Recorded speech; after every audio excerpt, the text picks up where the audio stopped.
ક્રિયાપદના મૂળ રૂપને તમે જે રીતે ઇંગ્લિશમાં ટુ બી ના રૂપ કયો છો એવી રીતે ગુજરાતીમાં આપણે એને ધાતુ કહીએ છીએ.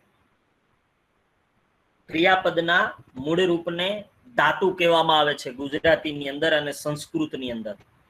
તો નિપાત એ એવું તત્વ છે, નિપાત એ એવું પદ છે કે જેનું મૂળ સ્વરૂપ નિશ્ચિત ન હોય, હોતું જ નથી એનું મૂળ સ્વરૂપ. લખવું શબ્દ છે એ લખ શબ્દમાંથી બને છે, લખવું શબ્દ લખમાંથી બને છે, પણ શબ્દ હોય, એ પણ શેમાંથી બન્યો છે એનું મૂળ રૂપ નક્કી ન કરી શકીએ આપણે. એટલે જેનું મૂળ સ્વરૂપ નિશ્ચિત ન હોય એવા પદને ગુજરાતી ભાષામાં નિપાત કહેવામાં આવે છે. હવે એનું કામ શું, ની વ્યાખ્યા તો આપણે સમજીએ છીએ, પણ એનું કાર્ય શું એ સમજીએ. જો તો કે નિપાત છે એ ભાષાને ભાવવાહી કે અર્થવાહી બનાવે છે. હવે આ ભાવવાહી અને અર્થવાહી એ બે શબ્દોને પણ તમારી સાથે હું શેર કરું છું કે ભાવવાહી શું છે અને અર્થવાહી શું છે એ સમજી લઈએ સૌથી પહેલા કે ભાઈ ભાવવાહી શબ્દ શું છે અને અર્થવાહી શું છે. તો આ બે સમજીએ સૌથી પહેલા, ભાવવાહી અને અર્થવાહી. તમને હું એવું વાક્ય કહું કે તમારે નિપાત ભણવાના છે અને બીજું વાક્ય એવી રીતે લખેલું હોય કે તમારે નિપાત ભણવાના જ છે, તો બીજામાં જે જ આવે છે ને એ ફરજિયાતપણાનો ભાવ પ્રગટ કરે છે. જ ના કારણે એનો ભાવ છે એ ફરજિયાત બની ગયો છે. તો જે પદ ભાષાને ભાવવાહી કે અર્થવાહી બનાવે પછી એ ફરજિયાતપણાનો અર્થ બનાવે કે પછી અર્થને સીમિત બનાવે કે પછી અર્થને વધારે પડતો લાલિત્યપૂર્ણ બનાવે, એવી રીતે એના પ્રકાર પડે છે.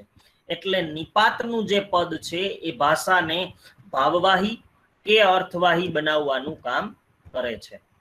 એટલે જે પદ ભાષાને ભાવવાહી કે અર્થવાહી બનાવે તેને નિપાત કહેવામાં આવે છે. પછી એક એવો ટોપિક છે, એવો વ્યાખ્યાની અંદર સમજીએ કે નિપાત એક સ્વતંત્ર પદ છે. જો નિપાત સ્વતંત્ર પદ છે. સ્વતંત્ર પદ એટલે શું એ પણ સમજી લઈએ કે ભાઈ સ્વતંત્ર પદ કોને કહેવાય.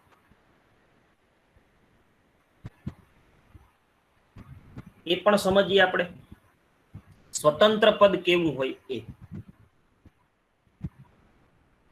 જ પણ માત્ર ફક્ત આવા જે શબ્દો છે એને કોઈ બીજા શબ્દના આધારની જરૂર નથી પડતી, એ વાક્યમાં સ્વતંત્ર રીતે આવી શકે છે. દાખલા તરીકે ઉપર જો વ્યાખ્યા લખી છે એમાં તમે જોઈ શકો છો કે એવું લખેલું છે કે નિપાત જેનું મૂળ સ્વરૂપ નિશ્ચિત ન હોય તેને નિપાત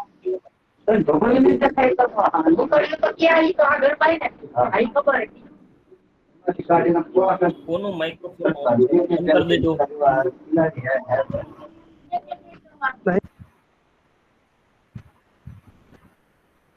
ઓકે, માઇક્રોફોન બંધ રાખજો તમારા બધાના.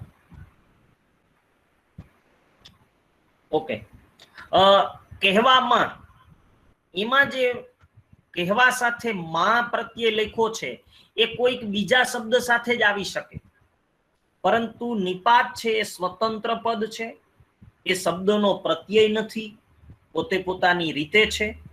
એટલે નિપાતની વ્યાખ્યા માટે આ જે પહેલો જ મુદ્દો છે કે જેનું મૂળ સ્વરૂપ ન હોય તેને નિપાત કહેવામાં આવે છે, એ પરીક્ષામાં પૂછાયેલો મુદ્દો છે.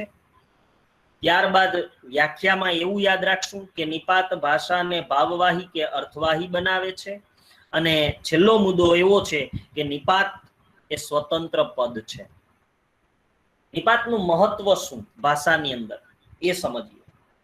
શા માટે નિપાત બન્યો હશે એવો મનમાં પ્રશ્ન થવો જોઈએ કે ભાષાની અંદર એનું કામ શું છે, મહત્વ શું છે, તો એ પણ સમજી લઈએ. વાક્યમાં નિપાતના આવવા ન આવવાથી અર્થમાં કશો ફરક નથી પડતો, પરંતુ વાક્યમાં તેની જગ્યા બદલવાથી અર્થ બદલાય છે. જો કદાચ વાક્યમાં નિપાત આવે કે ન આવે એનાથી કશો ફરક નથી પડતો, પરંતુ જો એની જગ્યા બદલે તો એના અર્થમાં ફરક પડે છે. હવે એ તમને હું સમજાવું છું અહીંયા એક ઉદાહરણ દ્વારા. જો આપણે સમજીએ કે અર્થના આવવા ન આવવાથી કઈ રીતે ફરક પડે છે. નીચે એક ઉદાહરણ આપ્યું છે અહીંયા તમારી સામે કે તમારે આજે સાંજે મારા ઘરે જમવા આવવાનું જ છે. લેક્ચર પૂરો થાય એટલે બધા પહોંચી જ જાજો. હવે આની અંદર આ જે જ છે એ આવે કે ન આવે, વાક્યનો અર્થ તો જમવાનો જ રહેવાનો છે. એ આવે કે ન આવે એનો અર્થમાં કશો ફરક નહીં પડે. તમારે આજે સાંજે મારા ઘરે જમવા આવવાનું છે, જ ન બોલું તો પણ જમવા આવશો, અને કદાચ જ બોલું તો શું બનશે કે તમારે આજે સાંજે મારા ઘરે જમવા આવવાનું જ છે, મીન્સ ફરજિયાત બની જાય છે. હવે એ આવે ન આવે એનાથી અર્થમાં ફરક નથી પડતો, જો જમવાનો જ અર્થ રહે છે. પરંતુ જો આની જગ્યા બદલે, આ જ અહીંથી આપણે નાબૂદ કરી નાખીએ અને અહીંયા લખી નાખીએ આ જ ને, તો એના અર્થમાં ફરક પડે કે ભાઈ તમારે આજે સાંજે મારા ઘરે જમવા જ આવવાનું છે. જો જગ્યા બદલી તો અર્થમાં ફરક પડ્યો. શું કામ? તો કે જગ્યા બદલી છે એટલે એનો જગ્યા બદલે તો જમવા જ આવવાનું છે, જમીને ગરબે રમવાનું નથી, સીધું સૌના ઘરે વેતા એવું કહેવા માંગે છે. હજી પણ ઈ જને જો ત્યાંથી આપણે નાબૂદ કરી અને અહીંયા લખીએ ઘરે અને જમવાની વચ્ચે, તો અર્થ કેવો થશે કે તમારે આજે સાંજે મારા ઘરે જ જમવા આવવાનું, બીજાના ઘરે નહીં, જીતન સરના ઘરે પણ નહીં, મારા ઘરે જ. જો ઘરે જ આવવાનું, એમાંય બારે પણ નહીં, હોટલમાં પણ નહીં.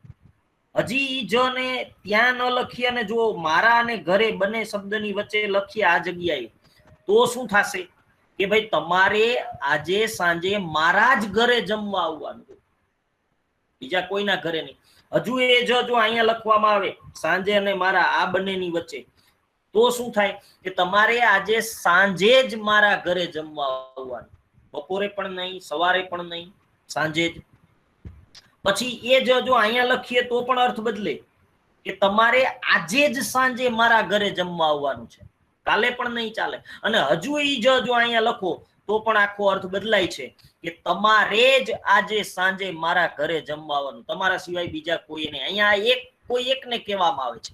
એટલે એવું કહીએ છે અહીંયા કે વાક્યમાં આવવા ન આવવાથી, નિપાત આવે ન આવે એનાથી અર્થમાં કશો ફરક પડતો નથી, પરંતુ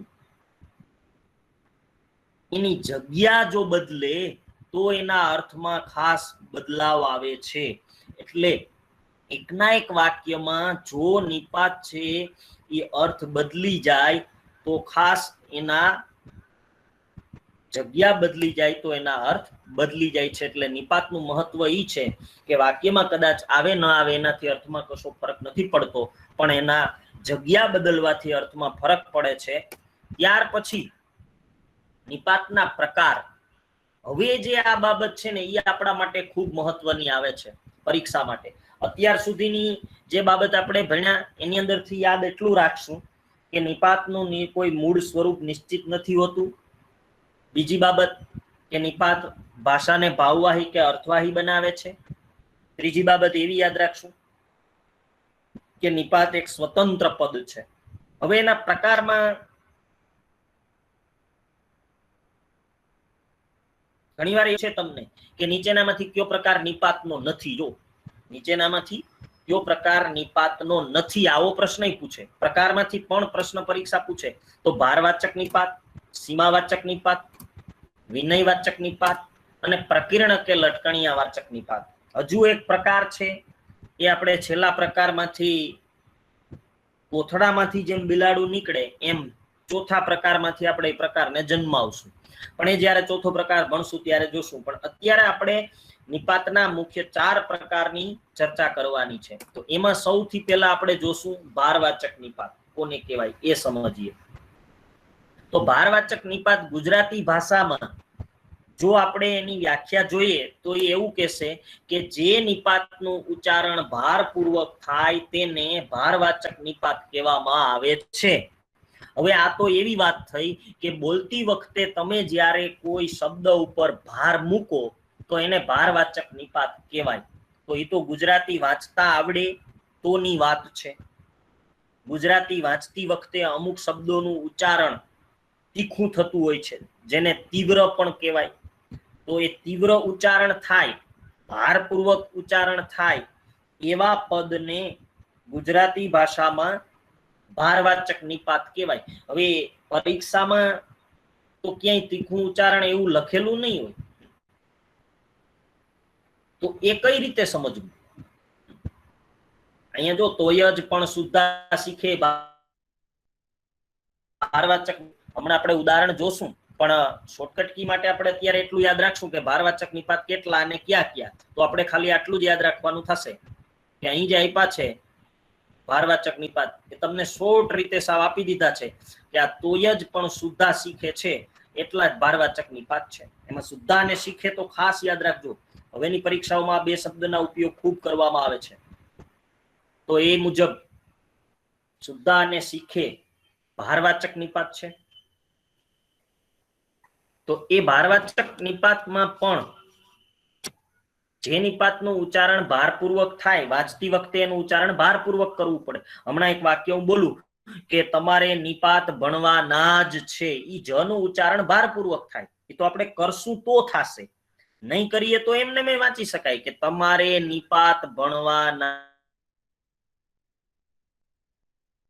જ છે. તો એ કઈ ઓટોમેટિકલી ભાર ઉત્પન્ન નહીં કરે.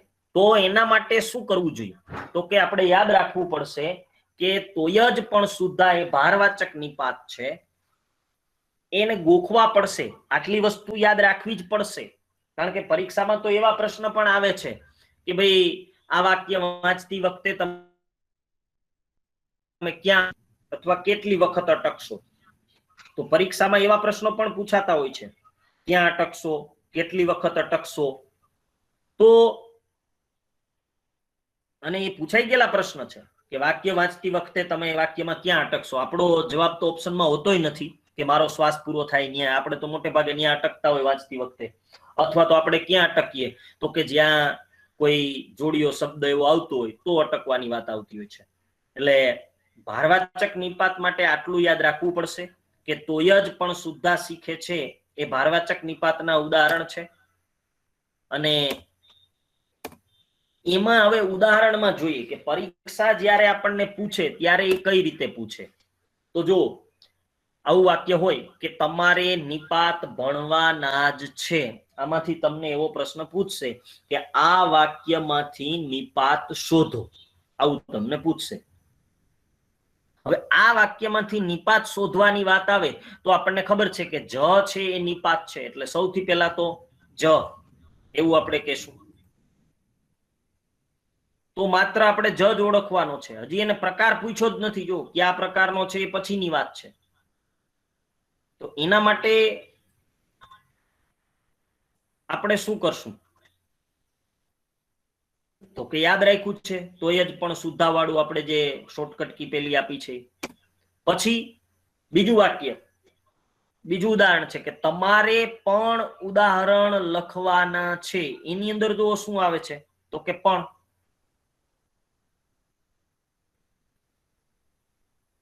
બીજા વાક્યની અંદર પણ આવે છે. પછી ત્રીજું વાક્ય ખાસ સમજો કે તમે જમવા આવજો. જો આવું વાક્ય પરીક્ષા પૂછે ને ત્યારે આપણે ઘણીવાર ભૂલ ખાતા હોય, કારણ કે તમે ની અંદર ય છે એ જોડાયેલો છે, જો એમાં ભેગો આવ્યો છે. તો ય ન હોય તો એવું વાક્ય બને કે તમે જમવા આવજો, પણ ય મુકાણો છે એટલે ભાર કે તમે જમવા આવજો. અને આવી પેટર્ન પરીક્ષામાં બહુ પૂછે છે, એટલે ત્યારે બરાબર ધ્યાન રાખવું પડશે કે વાક્યની અંદર જ્યારે આવા છુપા નિપાત હોય ત્યારે ખાસ યાદ રાખીએ કે પરીક્ષામાં આપણને એ વધારે પડતું અટપુટતું લાગતું હોય છે, કારણ કે ય અહીંયા શબ્દની સાથે જોડાયેલો છે. પછી ચોથું ઉદાહરણ છે કે આજે વરસાદ આવશે તો બધાને પાણી મળશે. તો અહીંયા ભારવાચક તરીકે કોણ આવે છે? જુઓ તો કે તો, એ પણ બરાબર સમજજો. ચારે ચાર નિપાતના ઉદાહરણ જોયા કે તો, ય, જ ને પણ. હવે સુધા શીખે કઈ રીતે પૂછે? તો પેલા તો સુધા અને શીખે શબ્દના તમને અર્થ કહું છું કે સુધા અને શીખે એટલે પણ. આ યાદ રાખજો, સુધા એટલે પણ અને શીખે એટલે પણ. આ બંને શબ્દના અર્થ છે. પણ એના સમાનાર્થી છે. અને ખાતાકી પીએસઆઈ માં પૂછાયેલો પ્રશ્ન યાદ રાખજો બરાબર. ખાતાકી પીએસઆઈ માં એવું પૂછાણું હતું કે મને ભૂખ સુધા નથી, એટલે કે મને ભૂખ પણ નથી. સુધા એટલે શીખે, ને શીખે એટલે આપણે હોય તે કરી નાખ્યો છે. ગામડાની બોલીમાં બોલતા જ હોય કે તમે હોય તે જમવા આવજો. એ તમે હોય તે એટલે તમે પણ. તો જ્યારે સુધા શીખે હોય તો એને પણ જ સમજવાનું છે. સુધા અને શીખે એ પણના સમાનાર્થી છે. એટલે ભારવાચક નિપાતમાં આપણે એટલું યાદ રાખવાનું આવ્યું કે તોય જ પણ સુધા શીખે હોય તો એને ભારવાચક નિપાત કહેવાય. પછી જુઓ, તમારે પણ નિપાત ભણવાના જ છે. હવે આ વાક્ય પાછું શું કામ મૂક્યું છે? તો એવું ન વિચારો કે એક જ વાક્યમાં એક જ નિપાત હોય, એવું જરૂરી નથી. એક વાક્યમાં એક થી વધારે નિપાત પણ આવી શકે, એ પણ સમજજો. અહીંયા જો તમારે પણ, તો પેલો આવ્યો પણ, નિપાત ભણવાના જ છે, બીજો આવ્યો જ. હવે આમાંથી તમને પરીક્ષા એમ પૂછે કે આ વાક્યમાંથી નિપાત શોધો, તો પ્રોબ્લેમ શું થાય કે જો ઉતાવળ કરીએ અને પણ આપણને દેખાય અને ઓપ્શન એ માં પણ આપ્યો હોય એટલે આપણે રાજી થાય કે મને આવડી ગયું છે અને એ ઓપ્શન સિલેક્ટ કરીએ. પણ બીજો નિપાત પાછો છે જ દેખાય અને પણ ન દેખાય તો પણ તકલીફ થાય. એટલે બરાબર નિરાતે વિચારીએ, આખું વાક્ય વાંચીએ ત્યારે આપણને સમજાય કે આ વાક્યની અંદર બે નિપાત આપ્યા છે, ત્યારે ઓપ્શન ડી માં પણ આપણને એવું આપ્યું હશે કે પણ અલ્પ વિરામ જ, એટલે એક વાક્યમાં એક થી વધારે પ્રકારના નિપાત પણ આવી શકે. બરાબર સમજો. જ્યારે આવા ઉદાહરણ હોય ને પરીક્ષા હવે આવું જ પૂછશે, માત્ર સામાન્ય પૂછાઈ ગયેલા પ્રશ્નો નહીં પૂછે. હજુ એક વધારે પડતી પ્રશ્નની આપણે ચર્ચા કરીએ. જો અહીં એક પ્રશ્ન મૂકું છું કે નીચેના કયા વાક્યમાં નિપાતનો ઉપયોગ થયો નથી? આનો જવાબ પણ તમે મને આપજો, મેસેજ બોક્સમાં લખજો, ખાસ કરીને ચેટ કરી દો કે નીચેના કયા વાક્યમાં નિપાતનો ઉપયોગ થયો નથી. એના 4 ઓપ્શન પણ તમને આપી દઉં છું. અહીંયા હું આ ચારે 4 ઓપ્શન છે, વાંચીને તમે મને મેસેજ બોક્સમાં જવાબ લખી શકો છો. પછી આપણે એના જવાબની ચર્ચા કરીએ કે તમારે નિપાત ભણવાના જ છે, તમારે પણ ઉદાહરણ લખવાના છે, કોઈ ખોટી ઉતાવળ ન કરે. તમે જમવા આવજો ને આજે વરસાદ આવશે તો બધાને પાણી મળશે, એ વાક્યમાંથી કયા વાક્યમાં નિપાતનો ઉપયોગ થયો નથી? હિમાંશુ મહેતા, ખુશી ડાંગર, અંજના બાજાલા, બધાના જવાબ જ આવે છે. યસ, વિમલ ઠાકોર, જલ્દી, વેરી ગુડ. લગભગ બધા જ આપે છે. બધાના નામ બોલવા શક્ય નથી. બધાને ખૂબ ખૂબ અભિનંદન. સાચો જવાબ જ છે ડી. શું કામ ડી એ હવે આપણે ક્લિયર કરીએ, કારણ કે આવા પ્રશ્ન પરીક્ષા આપણને બહુ પૂછશે, ત્યારે બહુ ધ્યાન રાખવું પડશે. તો એ જોઈએ શું કામ ડી જવાબ આવે, એની ચર્ચા તમારી સાથે હવે હું કરું છું. પહેલા તો પ્રશ્ન બરાબર સમજવો પડે કોમ્પિટિટિવ એક્ઝામમાં કે નીચેના કયા વાક્યમાં નિપાતનો ઉપયોગ થયો નથી. જો નિપાત નથી એવું તો એ બોલ્યું જ નથી કોઈ કે ભાઈ નિપાત નથી એવું નથી કીધું, પણ ઉપયોગ નથી થયો. ચારે 4 વાક્યમાં નિપાત છે. જ નિપાત છે, અહીંયા બી ઓપ્શનમાં પણ નિપાત છે, સી ઓપ્શનમાં ય નિપાત છે અને ડી ઓપ્શનમાં તો નિપાત છે. આમ જોઈએ તો ચારે 4 વાક્યમાં નિપાત છે જ, પણ એને પ્રશ્ન એવો પૂછ્યો કે નિપાતનો ઉપયોગ ન થયો હોય, તો પહેલા વાક્યની અંદર તમારે નિપાત ભણવાના જ છે, એમાં જ નો ચોખ્ખે ચોખ્ખો નિપાત તરીકે ઉપયોગ થયો છે. બી ઓપ્શનની અંદર તમારે પણ ઉદાહરણ લખવાના છે, તો એની અંદર પણ નો ઉપયોગ ચોખ્ખે ચોખ્ખો થયો છે નિપાત તરીકે. એટલે ત્યાં પણ શબ્દ છે એ નિપાતનું કાર્ય કરે છે. સી ઓપ્શનની અંદર તમે જમવા આવજો, એમાં ય છે એ નિપાતનું કાર્ય કરે છે.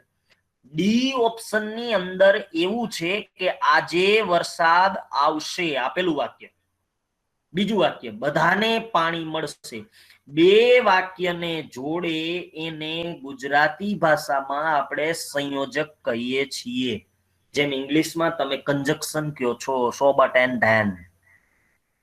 ઇંગ્લિશમાં જે કંજક્શન છે ગુજરાતીની અંદર સંયોજક છે. એ સંયોજકનું કાર્ય અહીંયા કોણ કરે છે? તો બે વાક્યને જોડે છે. તો પ્રશ્ન એને એવો પૂછ્યો છે કે કયા વાક્યમાં નિપાતનો ઉપયોગ નથી થયો?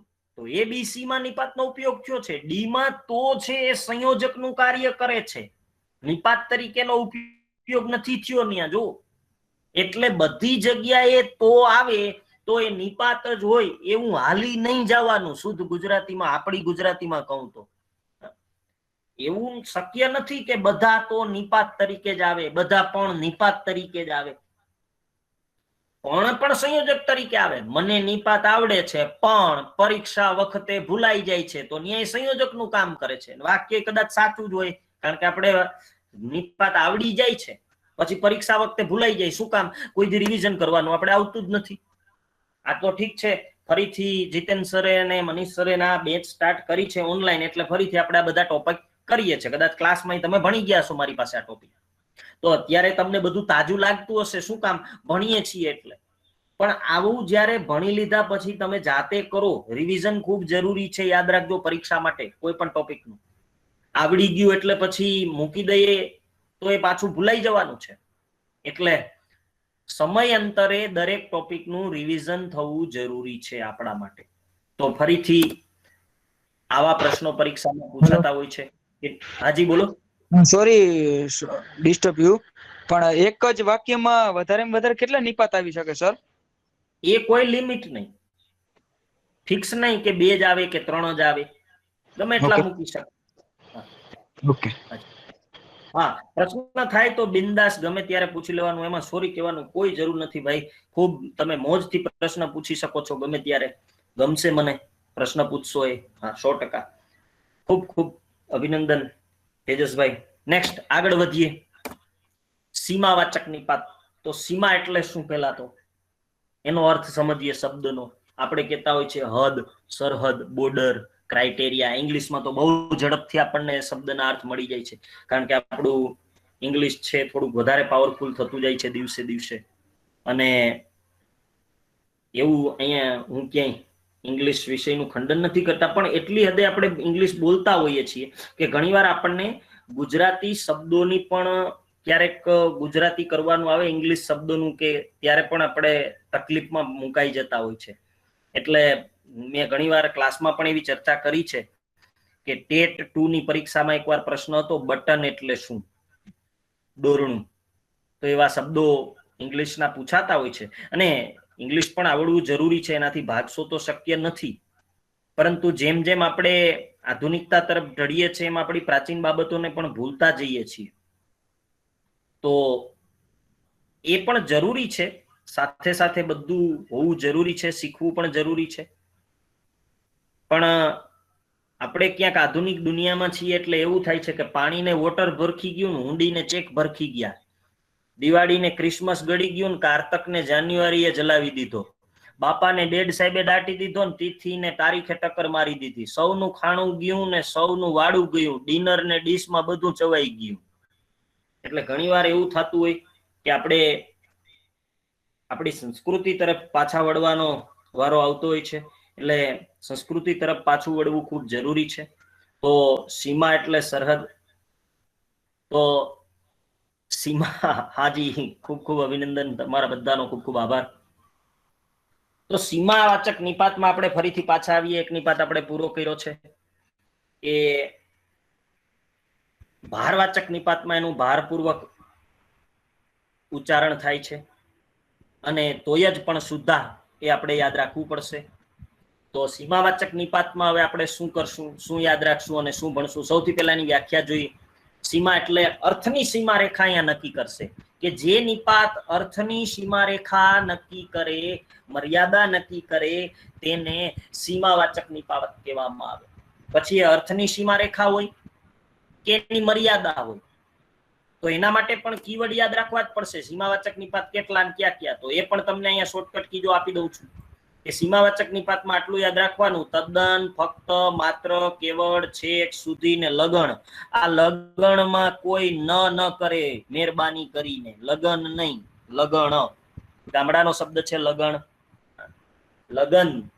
આમ તો લગન શબ્દ હું અહીંયા લખવાની ટ્રાય કરું છું, કારણ કે આ શબ્દ આપણે આવી રીતે નથી સમજવો. લગન ન સમજે, કારણ કે લગન જો શબ્દમાં જ ગન છે એટલે એમાં ભડાકા તો થાય જ એવું કંઈક કરીએ તો. પણ મૂળ વાત છે લગણની. લગણ એટલે સુધી. હું એમ કહું કે તમે ભણો ત્યાં લગણમાં હું આવું, ત્યાં લગણમાં એટલે ત્યાં સુધીમાં, ત્યાં લગણમાં એટલે ત્યાં સુધીમાં.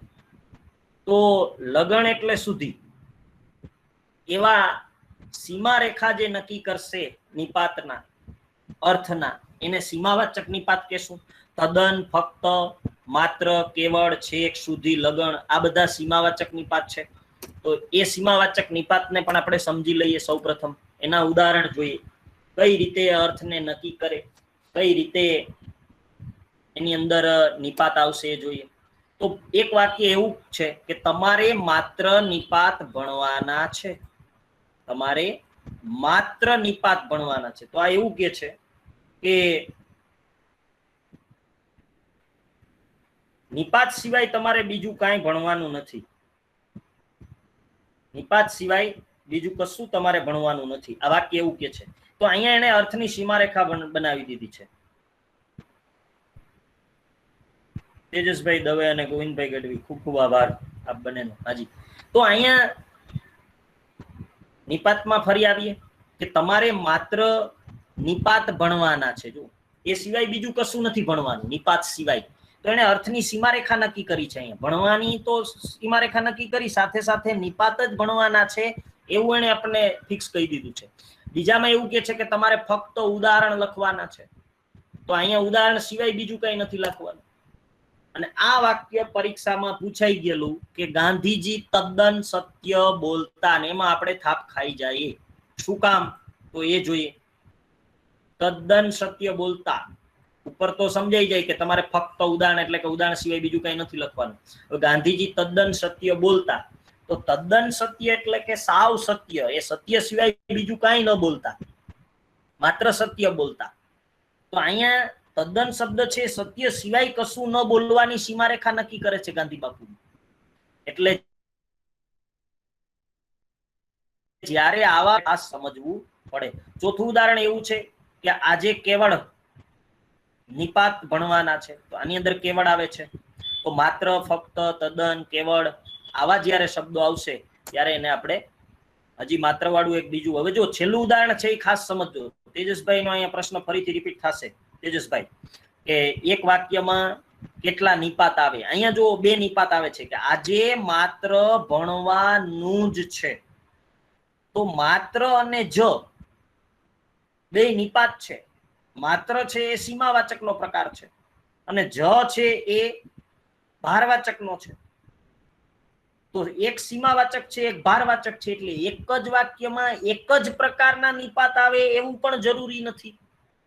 એક જ વાક્યમાં એકથી વધારે પ્રકારના નિપાત પણ આવી શકે, અલગ અલગ. અને આવું થાય ત્યારે એ પ્રકાર પૂછી શકશે નહીં. એટલે પરીક્ષાની અંદર ઘણીવાર આવું પણ થતું હોય છે કે એક વાક્યમાં એકથી વધારે પ્રકારના નિપાત પણ પરીક્ષા પૂછતી હોય છે. ત્યારે બરાબર સમજી લેવું આવા ટોપિકને. ત્યાર પછી આગળ વધીએ. વિનયવાચક નિપાત. તો વિનય એટલે શું? પેલા તો આમ તો એક છોકરાનું નામ પણ છે, પરંતુ વિનય એટલે વિવેક, માન સન્માન, આદર ભાવ. આપણે કોઈકના ઘરે જઈએ તો આપણને આવકારો મળે મીઠો, કે આવો, બેસો, કેમ છો, જય શ્રી કૃષ્ણ. જરૂરી નથી કે બધે આવું થાય. ક્યાંક આપણને સીધો એવો પ્રશ્ન પૂછી લે કે શું લેવા આવ્યા છો? આપણે કહેવાય તમને, આવું કહેવાય નહીં. પણ પ્રશ્ન એવો હોય તો જવાબ એવો આપવામાં કશો વાંધો નથી. પણ વિનયવાચક છે તો એ આવકારો આપે છે, માન સન્માન આપે છે. આપણે ત્યાં આવકારો આપવાની લાગણી, પ્રથા આ બી અનાદિથી છે. દુલાભાઈએ કાગે વર્ષો પહેલા લખ્યું છે કે એજી તારા આંગણિયા પૂછીને કોઈ આવે તો આવકારો મીઠો આપજે. બહુ સુંદર રચના છે કાગ બાપુની. અને લાઈવ નથી એટલે કદાચ ભણવામાં પણ આ એજ્યુકેશન ટેકનોલોજીના યુગમાં આવા માધ્યમથી આપણે ભણીએ છીએ એટલે થોડું બોરિંગ થતું હોય એવું લાગે, પણ આપણા માટે આ સારી બાબત છે કે માત્ર ભણવા સિવાય એમાં બીજું કશું નથી થતું. જો છતાં પણ મારો શોખ ખાતર એ પંક્તિ મને બહુ ગમે છે કાગ બાપુની, એટલે એજી તારા આંગણિયા એક પંક્તિ તમને સંભળાવું છું. લાઈવ નથી એટલા માટે જ. એજી તારા આંગણિયા એ પૂછીને જો કોઈ આવે રે આવકારો મીઠો અરે આપજે રે ઓજી. કાગયને પાણી પાજે અને પાસે બેસી ખાજે રે જાપારે સુધી તું મેલવાન જાજે રે આવકારો મીઠો એ આપજે રે હોજી.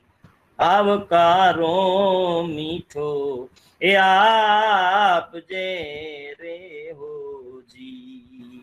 આવકારો મીઠો આપજે આંગણીએ કોઈ આવે તો. હા હા હા, બધાનો ખૂબ ખૂબ આભાર, બધાનો ખૂબ ખૂબ આભાર. હા, બસ તમારા આનંદ માટે જ આ વચ્ચે લીધું, બાકી લેક્ચરમાં આવું હોતું નથી. પણ લાઈવ નથી આપણે એટલે એવું ન વિચારો કે કાંઈ ન કરી શક્યા. એટલા માટે જ તમને આપું છું કે જીવનમાં સફળ થવા માટે હંમેશા દરેક સમયને સ્વીકારો, પરિસ્થિતિને સ્વીકારતા શીખો. ચાહે તે ગમે તેવી સમસ્યા આવે, ગમે તેવી તકલીફ આવે, તકલીફમાંથી લીફને દૂર કરો, તક વધશે આપણી પાસે. આ એટલા માટે જ તમારી સામે ગાવું પડે છે મારે કે આપણે કોઈ એવા સમયમાં સંપડાઈને નથી બેઠા, ખૂબ આનંદથી જીવન જીવીએ છીએ. ઈશ્વરે આપણને ખૂબ આપ્યું છે. આવા માધ્યમથી આપણે લાઈવ થઈ શકીએ છીએ. તમે મને સાંભળી શકો છો, હું તમને સાંભળી શકું છું. તો કાગ બાપુએ બહુ સુંદર લખ્યું છે અને હું વારંવાર ક્લાસમાં કહેતો આવું છું કે કાગ એને પાણી પાજે પાસે બેસી ખાજે એવું કીધું કાગ બાપુએ. એવું ન કીધું કે ભૂખ્યો હોય તો ખવડાવજે. પાસે બેસીને ખાજે એવું શું કામ કીધું? એમ ખબર હતી કે આવનારી પેઢી ઉભા ઉભા ખાવાની છે, પંગત બંધ થઈ જવાની છે. આપણે ગામડામાં પંગત બેસે, જમવા લાઈનમાં બેસે ને પંગત કહેવાય. એટલે મને ખૂબ ગમતી પંક્તિ કે જ્યારથી મટી ગઈ છે પંગત, ત્યારથી જીવનમાં નથી રહ્યું કોઈ અંગત. આ પંગતો બંધ થઈ ગઈ એટલે અંગતપણા બંધ થઈ ગયા છે. ભેગા બેસીને જમવાની આપણી જે લાગણી હતી એ ક્યાંક વેચાઈ ગઈ છે. એટલે અહીંયા વિનયવાચક નિપાતમાં ફરીથી હું લઈ આવું છું. હવે વિશેષ આપણે વિષયાંતર નહીં થઈએ તો વિનયવાચક નિપાતની અંદર વિનય એટલે માન સન્માન. જે નિપાત માન સન્માન, વિનંતી કે આદર ભાવની લાગણી પ્રગટ કરે તેને વિનયવાચક નિપાત કહેવામાં આવે છે. માન સન્માન કે આદર ભાવની લાગણી પ્રગટ કરે તેને વિનયવાચક નિપાત કહેવામાં આવે છે. એટલે બરાબર સમજો. ને આ નિપાતની વ્યાખ્યા પણ પૂછાઈ ગઈ છે. તો વિનયવાચક નિપાત કેટલા છે એના માટે પણ શોર્ટકટ ક્યાંય તમારી સાથે હું શેર કરું છું કે માત્ર 2 જ છે, શ્રી અને જી. આમ ભેગું કરીએ તો શ્રીજી બને. એ પણ ખૂબ ઉપયોગી છે આપણા માટે. પછી વિનયવાચક નિપાતના ઉદાહરણ જોઈએ. શ્રીરામ અયોધ્યાના રાજા હતા. જો શ્રીરામ અયોધ્યાના રાજા, રામ અયોધ્યાના રાજા હતા એમ હાલે, પણ શ્રી લાગે છે ને ત્યારે એની અંદર મર્યાદા વધી જાય છે, એની માન સન્માન વધી જાય છે. શ્રીરામ અયોધ્યાના રાજા હતા તો એની મર્યાદા વધે છે. પછી મંત્રીજી કંઈક બોલો, ખાલી એમ હોય કે મંત્રી કંઈક બોલો તો તોછડાઈ ભર્યું વર્તન લાગે, પણ મંત્રીજી કંઈક બોલો, આ જી શબ્દ છે ને એ માન સન્માન વધારે છે. અને નોંધ એટલા માટે તમારા માટે જ મૂકી છે ખાસ કે પરીક્ષામાં નિપાતની વ્યાખ્યાઓ પણ પૂછાઈ ગયેલ છે. અને આ જ વાક્ય, આ જ ઉદાહરણની વ્યાખ્યા પૂછાણી હતી, આ જ પ્રકારની. કારણ કે આની અંદર નિપાત ઓછા છે એટલે એને વ્યાખ્યા પૂછી કે ભાઈ નીચેનામાંથી કયો નિપાત માન સન્માન કે આદર ભાવની લાગણી પ્રગટ કરે. પછીનો પ્રકાર પ્રકીર્ણ કે લટકણિયા વાચક નિપાત ખૂબ પૂછાય છે આ પરીક્ષામાં. એવો એક પ્રકાર જોઈએ પ્રકીર્ણ કે લટકણિયાવાચક. તો જે નિપાત સુશોભન કે શણગાર રૂપે આવે અને મોટે ભાગે વાક્યના અંતમાં આવે તેને પ્રકીર્ણ કે લટકણિયાવાચક નિપાત કહેવામાં આવે છે. સુશોભન કે શણગાર રૂપે આવે. યસ ગોવિંદભાઈ રેલોલ, ખૂબ સરસ. સુશોભન શણગાર રૂપે આવે, વાક્યના અંતમાં જો મોટે ભાગે આવે એવો શબ્દ પ્રયોગ કર્યો છે વ્યાખ્યાની અંદર. એવું જરૂરી નહીં કે અંતમાં જ આવે, તો ગમે ત્યાં આવે. માં મેલડી જેવું તો ગમે ત્યારે આવે, ગમે ત્યાં આવે. પ્રકીર્ણ કે લટકણિયાવાચક નિપાત કોને કહેવાય એ જોઈએ. રે, રે લોલ, જીરે, ખરું, ખરું ને, ખરું કે, એમ કે, આ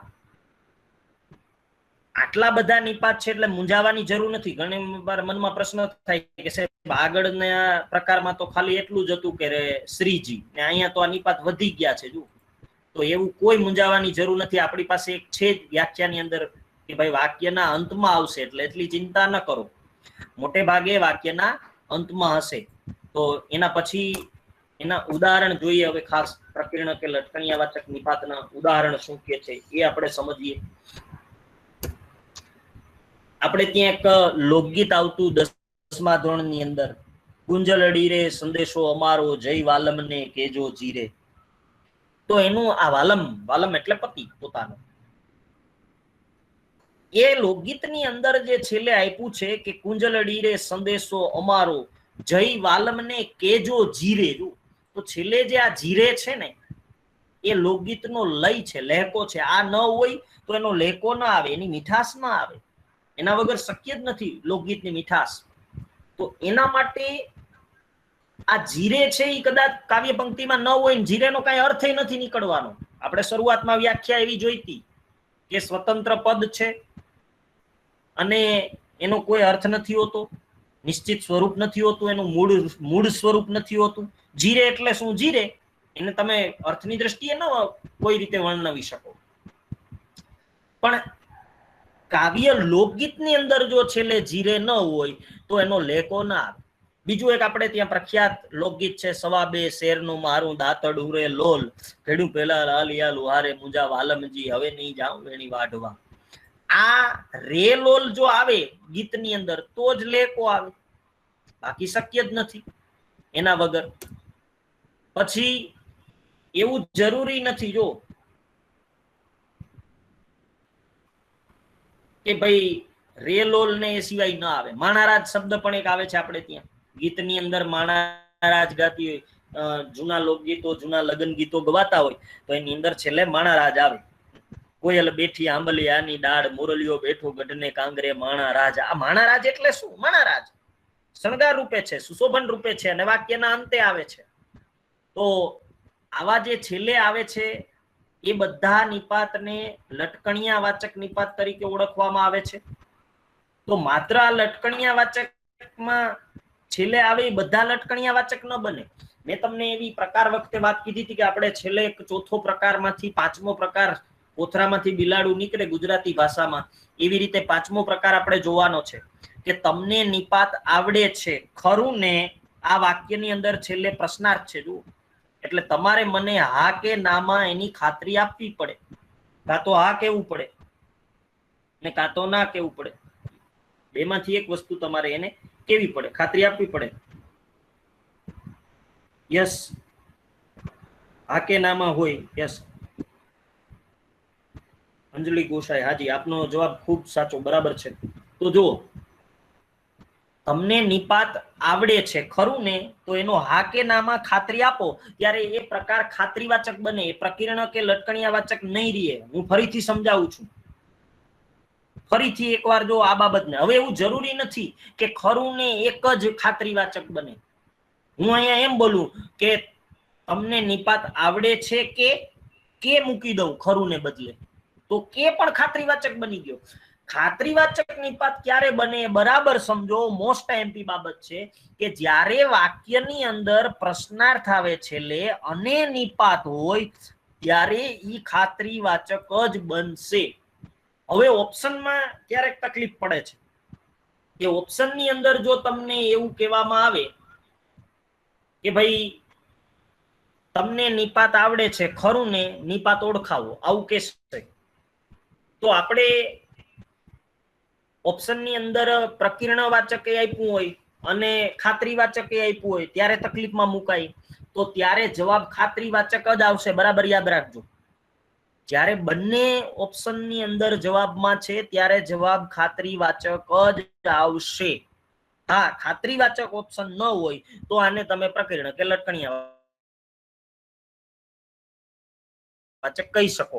ઓપ્શનમાં છે તો જવાબ ખાતરીવાચક જ આવશે. એટલે આ બરાબર સમજજો કે જ્યારે ખાતરીવાચક નિપાત પૂછો હોય ત્યારે પહેલા તો છેલ્લે પ્રશ્નાર્થ હોવું જોઈએ. પ્રશ્નાર્થની અંદર પણ પાછો નિપાત હોવો જોઈએ ભેગો. નિપાત જ ન હોય તો ખાતરીવાચક ક્યાંથી બનશે? એટલે પહેલા તો નિપાત હોવો જોઈએ અને વાક્ય પ્રશ્નાર્થ હોવું જોઈએ. અને હા કે નામાં ખાતરી આપવી પડે પ્રતિભાવ રૂપે, ત્યારે એ ખાતરીવાચક નિપાત બને. એ પહેલા જોઈએ પાછું ફરીથી. તો નિપાતના પ્રકાર છે, ત્યાંથી આપણે લેક્ચરને આપણે ફરીથી એકવાર જોઈએ છીએ.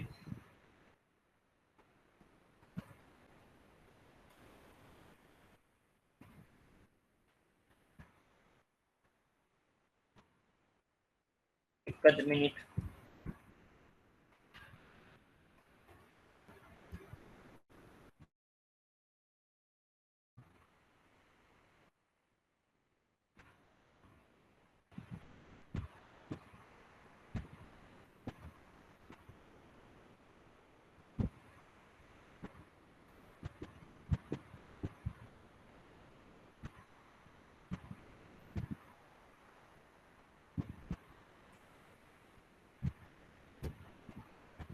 ઓકે, સૌથી પહેલા આપણે એવું જોયું હતું કે ભાઈ નિપાત એટલે શું.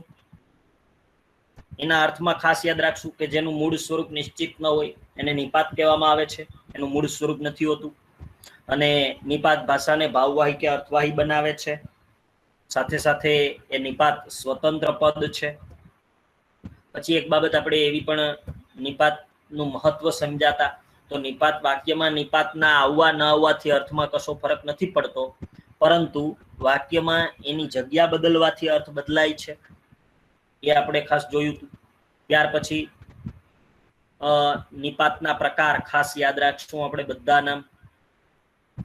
ભારવાચક નિપાત, સીમાવાચક નિપાત, વિનયવાચક નિપાત અને પ્રકીર્ણ કે લટકણિયા વાચક નિપાત. એ પછી ભારવાચક નિપાતની અંદર આપણે એવું સમજ્યા કે જે નિપાતનું ઉચ્ચારણ ભારપૂર્વક થાય તેને ભારવાચક નિપાત કહેવામાં આવે છે. એનું ઉચ્ચારણ ભારપૂર્વક કરવામાં આવતું હોય છે. અને તીખું ઉચ્ચારણ યાદ રાખવાની વસ્તુ હતી તોય જ પણ શુદ્ધા અને શીખ્યા. શુદ્ધા અને શીખે ખાસ યાદ રાખજો, એવી બાબત કીધી હતી. ફરીથી પણ અત્યારે પણ તમારી સામે હાઇલાઇટ કરું છું કે શુદ્ધા અને શીખે શબ્દોને બરાબર સમજજો. પણ ના જ સમાનાર્થી છે બંને. એટલે પરીક્ષાની અંદર હવે આવા શબ્દોનો ઉપયોગ વધારે થાય છે, એ બરાબર સમજજો.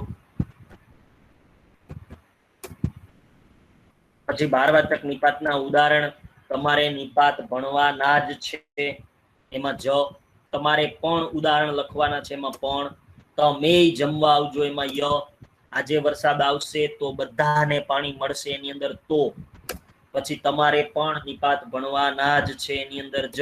ને પણ બે નિપાત હતા. પછી એક પ્રશ્નની પણ આપણે ચર્ચા કરી હતી જેની અંદર ડી જવાબ આવ્યો હતો, કારણ કે ડી ની અંદર સંયોજક પણ છે અને નિપાતની પણ ગરજ સારે છે. સીમાવાચક નિપાતમાં એને અર્થને ખાસ સમજજો. વ્યાખ્યાઓ પણ પરીક્ષામાં પૂછાય છે કે જે નિપાત અર્થની સીમારેખા નક્કી કરે અથવા મર્યાદા નક્કી કરે એને સીમાવાચક નિપાત કહેવાય. એની અંદર યાદ રાખવાની બાબત તો કે ફક્ત, માત્ર, કેવળ, છેક, સુધી, લગણ. એના ઉદાહરણ સીમાવાચકના આપણે જોયા હતા કે તમારે માત્ર નિપાત ભણવાના છે, ફક્ત ઉદાહરણ લખવાના, તદ્દન, કેવળ. આજે માત્ર ભણવાનું જ છે. પછી છે વિનયવાચક. આની વ્યાખ્યા તો ખાસ યાદ રાખજો કે જે નિપાત માન સન્માન કે વિનંતી કે આદર ભાવની લાગણી પ્રગટ કરે તેને વિનયવાચક નિપાત કહેવામાં આવે છે. તો એ પણ ખાસ સમજજો. પછી વિનયવાચક નિપાતમાં શ્રીજી બે વસ્તુ યાદ રાખી હતી. સાથે શ્રીરામ અયોધ્યાના રાજા હતા, એ ઉદાહરણ જોયું હતું. અને મંત્રીજી કંઈક બોલો, એમાં જી. પછી પ્રકીર્ણ કે લટકણિયાવાચક જે છેલ્લે પ્રકાર ભણ્યા એની અંદર એવું હતું કે ભાઈ પ્રકીર્ણ કે લટકણિયાવાચક નિપાતની અંદર આપણે એવું સમજાતા કે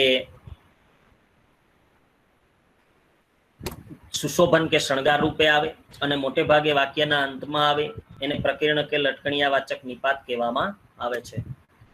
એમાં પણ રે, રેલોલ, જીરે, ખરું, ખરું ને, ખરું કે, એમ કે એના પણ આપણે ઉદાહરણ જોયા અને એમાં ખાસ મોસ્ટ એમ્પી બાબત એ જોઈ કે ખાતરીવાચક નિપાત પણ આપણે જોવાનો છે. નિપાતમાંથી કોઈ ક્વેરી હોય, પ્રશ્ન હોય તો તમે મને પૂછી શકો છો. નિપાતમાંથી જો તમને કોઈ પણ પ્રશ્ન હોય કે ક્વેરી હોય તો તમે મને પૂછી શકો છો.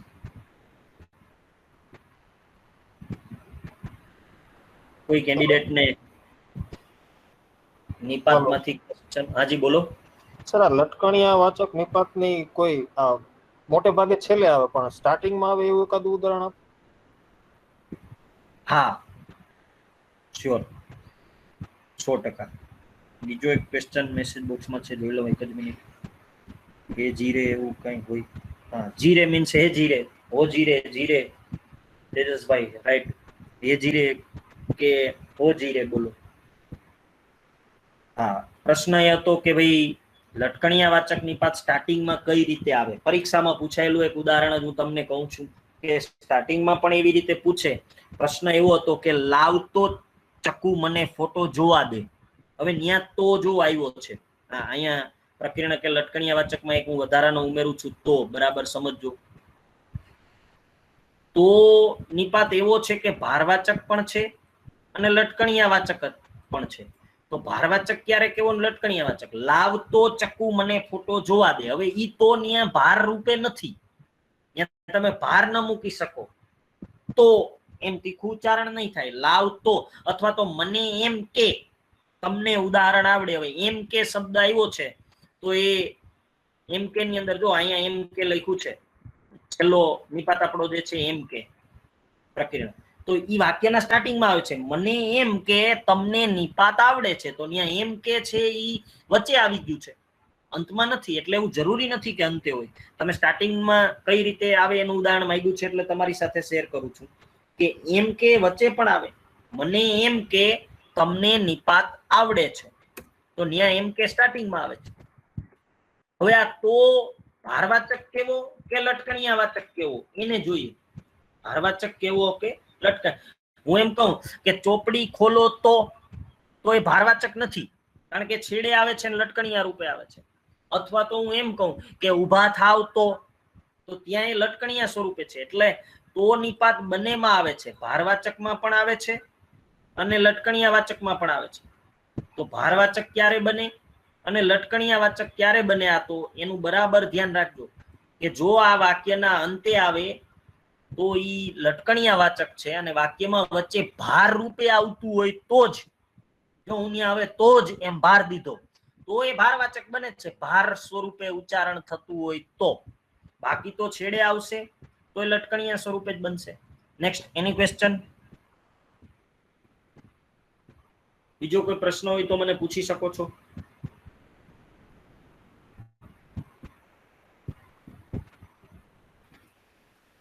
ખાસ તૈયારી કરવા માટે આ આવડી ગયા પછી આનું રિવિઝન કરવું ખૂબ જરૂરી છે અને તમારી પાસે શોર્ટકટ કી છે એ લખેલી જ હોવી જોઈએ.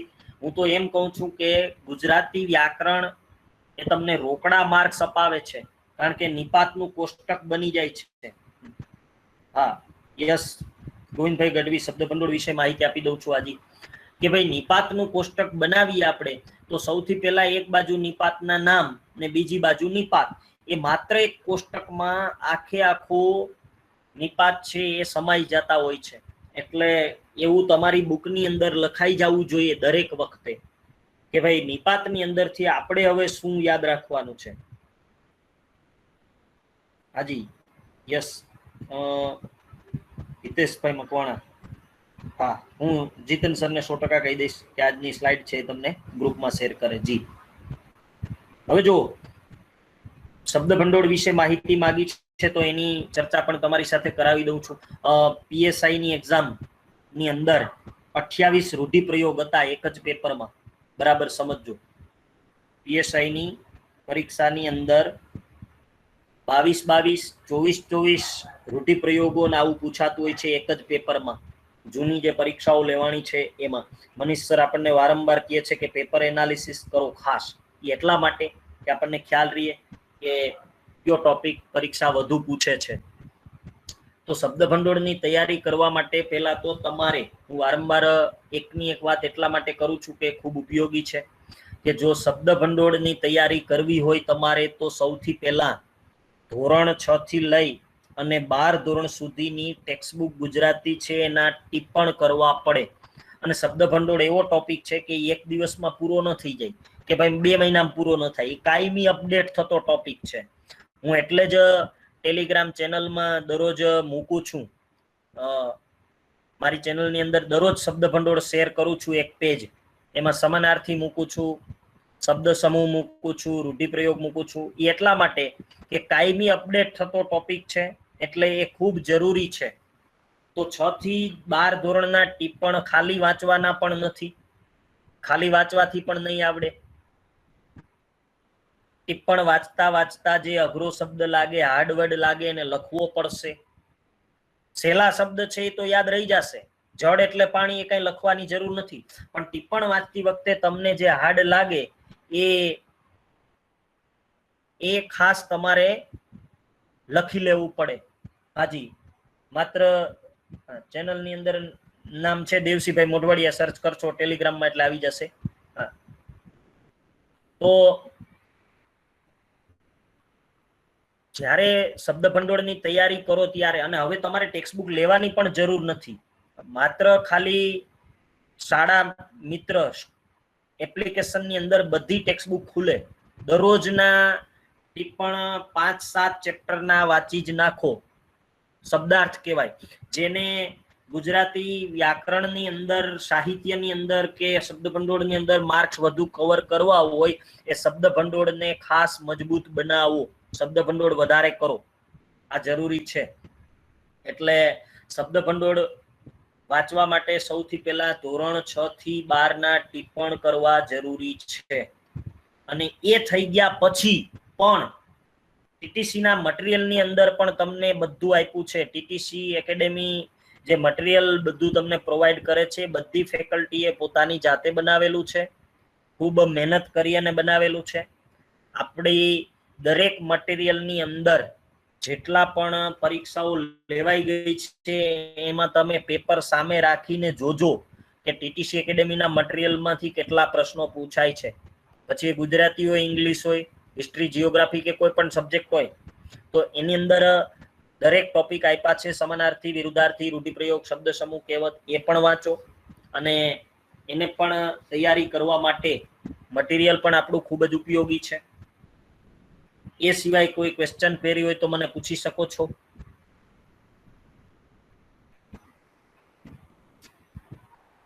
તમારામાંથી હજુ કોઈને કોઈ પણ ક્વેશ્ચન ક્વેરી હોય તો મને પૂછી શકો છો.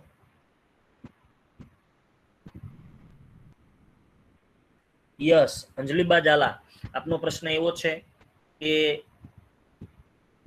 ક્યુ નિપાત વિશેષણ તરીકે પણ વાપરી શકાય? Good question. આપણે જ્યારે હમણાં છેલ્લું જે આ તમારી સામે સ્લાઇડમાં છે એમાં ખરું ને છે, પણ ખરું એટલે સાચું, ખરું એટલે સાચું. અને એ સાચું શબ્દ છે ખરું, એને વિશેષણ તરીકે વાપરી શકો તમે. કે સાચો માણસ, તો સાચો શબ્દ છે એ ત્યાં, અથવા ખરો માણસ, તો ખરો માણસ છે એ ત્યાં વિશેષણ બને છે. તો ખરું શબ્દ છે એ નિપાત તરીકે પણ આવે અને વિશેષણ તરીકે આવે. એટલે આપનો આન્સર એવો બનશે, અંજના બાજાલા, આપે પ્રશ્ન પૂછ્યો છે કે ક્યુ નિપાત વિશેષણ તરીકે આવે, એનો આન્સર આવશે ખરું. માટે વિશેષણ તરીકે પણ આવી શકે અને નિપાત તરીકે પણ આવી શકે. Next, any question. કિશન કેસુરનો એક પ્રશ્ન વચમાં રહી ગયો છે કે વર્ણપટની માહિતી આપજો. યસ, વર્ણપટ એટલે કખગ છે, અને કખગ ભણવા માટે પૂરી 1 કલાક જોશે, એ પણ તમને કરાવીશ જ. નેક્સ્ટ લેક્ચરે વર્ણપટ પણ આપણે સમજશું, ભણશું 100%. એને પણ આપણે ભણવાના જ છીએ, વર્ણપટને પણ. એટલે વર્ણપટ પણ આપણે કરવાના જ છે. નેક્સ્ટ ક્વેશ્ચન કોઈ?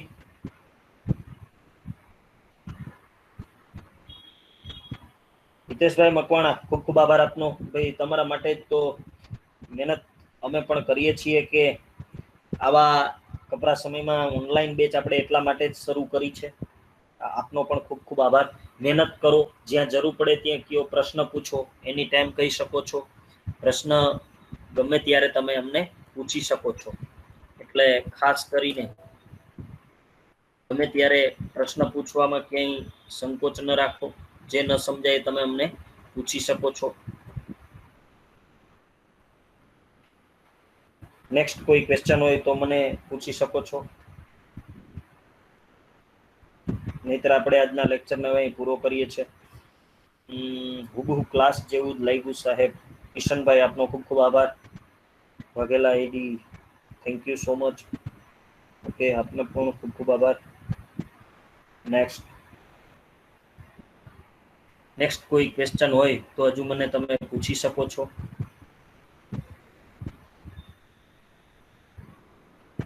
નહીતર હા ગોવિંદભાઈ, તમે સાચા છો, પણ ઓનલાઈન છે એટલે એકલા આ રેડિયોની જેમ વાગવું પણ થોડું કપરું પડે. પણ ધીમે ધીમે આપણે ટાઈમ અપ કરતા જશું 100%. તો પ્રયત્ન પણ કરશું. તમે જે કહો છો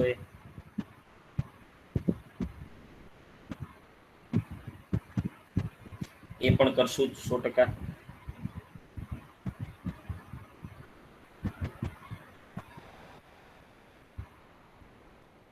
તેજસભાઈ, ઓફલાઈનમાં વધુ ટાઈમ સ્પેન્ડ કરશું સર. શ્યોર, 100%.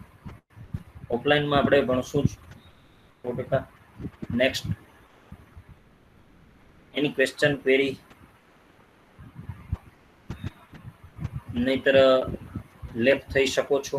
લેક્ચરને આપણે આજે પૂરો કરીએ છીએ. મને પણ તમને ભણાવીને ખૂબ આનંદ થયો છે, ખૂબ મજા આવી છે. Thank you.